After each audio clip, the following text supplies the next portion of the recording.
احمد بالکل ہم سب جیسا ہی تھا، محنتی، اچھی نیت والا، لیکن اس سے ایک چھوٹی سی بھول ہو جاتی تھی، اور یہی چھوٹی سی بھول اسے ایک ایسے امتحان میں ڈالنے والی تھی جس کا اس نے کبھی سوچا بھی نہیں تھا۔ اچھا، تو اس کہانی میں دو اہم کردار ہیں۔ ایک طرف ہے احمد، بہت محنتی پر تھوڑا سا غافل۔ اس کی بھول بظاہر چھوٹی سی ہے لیکن اس کے اثرات بہت گہرے ہیں۔ اور دوسری طرف ہے اس کا دوست حمزہ، جو نہ صرف سمجھدار ہے بلکہ اس کا اللہ پر یقین ہر بات سے جھلکتا ہے۔ بس ان دونوں کا یہی فرق کہانی کو آگے بڑھاتا ہے۔ تو آخر احمد کی وہ بھول تھی کیا؟ بہت سادہ سی بات تھی۔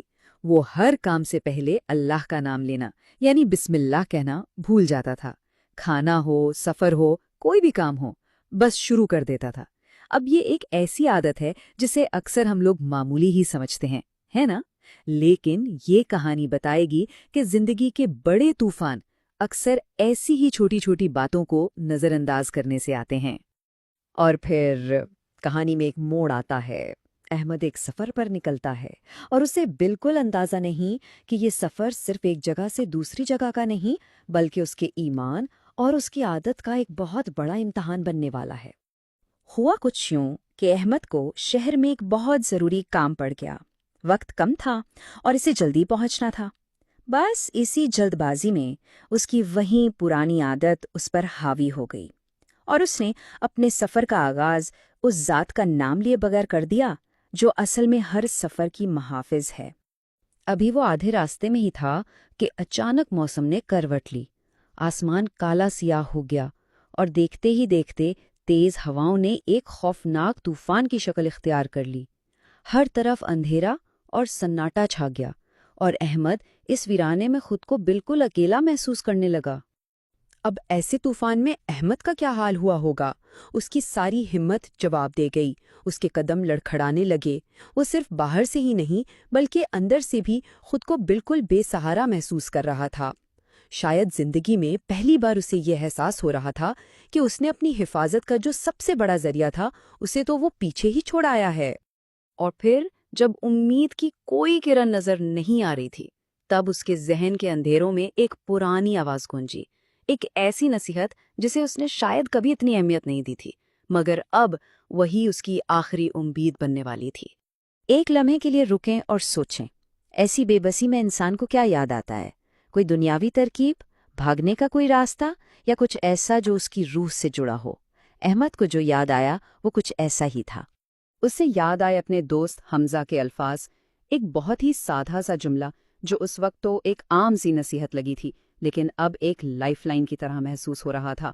دوست، ہر کام سے پہلے اللہ کا نام لیا کرو، وہی اصل محافظ ہے۔ یہ الفاظ طوفان کے شور پر غالب آ کر اس کے دل میں گونجنے لگے۔ تو اب صرف یاد کرنے سے تو کام نہیں چلنا تھا، ہے نا؟ اب وقت تھا عمل کا۔ تو آئیے دیکھتے ہیں کہ جب ایک بھولی ہوئی نصیحت پر پورے یقین کے ساتھ عمل کیا جاتا ہے تو پھر کیا ہوتا ہے۔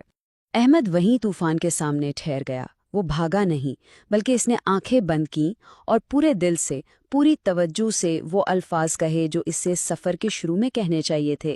بسم اللہ الرحمن الرحیم۔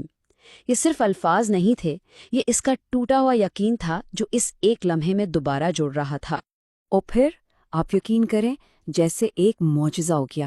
جیسے ہی وہ الفاظ اس کے دل سے نکلے، ہوا کا شور تھمنے لگا، کالے بادل ایسے چھٹ گئے جیسے کبھی تھے ہی نہیں، اور سورج کی روشنی نے ایک بار پھر اس کے راستے کو صاف اور روشن کر دیا۔ اس گہری خاموشی میں احمد کو وہ سچائی سمجھ آئی جو بڑی بڑی کتابوں میں نہیں ملتی۔ اسے احساس ہوا کہ اصل طاقت اور حفاظت دنیا کی تیاریوں میں نہیں، بلکہ اس ذات پر یقین میں ہے جو ان تیاریوں کو کامیاب بناتی ہے۔ اصل طاقت اس کی اپنی ہمت نہیں، بلکہ اللہ کا نام ہے۔ تو احمد نہ صرف اپنی منزل تک صحیح سلامت پہنچا، بلکہ وہ ایک بالکل بدلا ہوا انسان بن کر واپس لوٹا۔ اس کا سفر تو ختم ہو گیا تھا، لیکن اصل میں اس کی سیکھنے کا سفر تو اب شروع ہوا تھا۔ گاؤں واپس پہنچ کر اس نے سب سے پہلا کام یہ کیا کہ وہ سیدھا اپنے دوست حمزہ کے پاس گیا اور اس کا شکریہ ادا کیا۔ اس نے جو کہا وہ دراصل اس پوری کہانی کا نچوڑ ہے۔ ایک اچھا دوست اللہ کی یاد دلاتا ہے، اور اللہ کا نام ہر مشکل کو آسان کر دیتا ہے۔ تو آئیے اس کہانی کے اسباب کو ایک بار پھر سے دیکھتے ہیں۔ پہلا سبق،